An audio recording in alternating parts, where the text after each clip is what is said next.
Now it's a really good idea to do a bit of a dry scape mock-up before you go trying to aquascape your tank, so you can get live rock.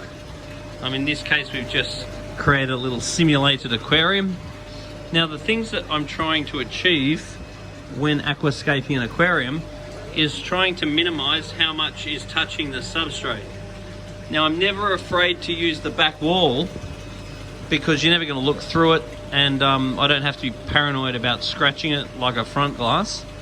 So what I've done here is really minimized how much is touching the bottom, because that's where all your crap's going to build up. And in this case you can get the gravel cleaner and quite easily gravel clean around the base of it, and having strom shells and sand sifting stars and all the rest of it will mean that the substrate of this aquarium would stay quite clean. Now the next thing that I'm trying to do is create tiers. So you can clearly see that I could put corals on that tier and then it banks back.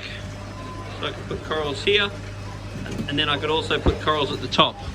So you're trying to layer it and tier it and minimize what's touching the bottom.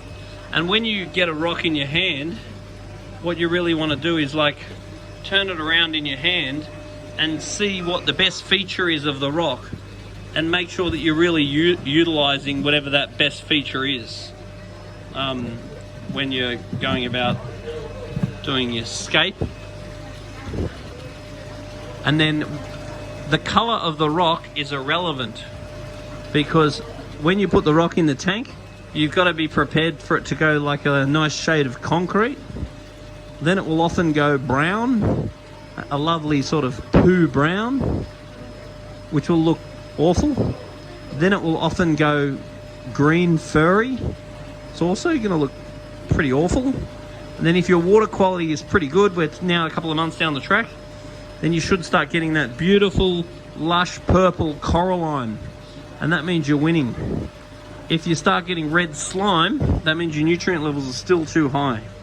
So if you have nice high calcium, KH, magnesium, pH, and you have low nitrate and phosphate, then the color of your rock will be great.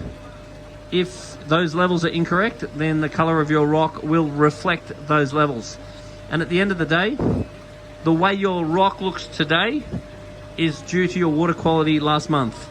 And the way that your rock looks next month is due to the water quality now.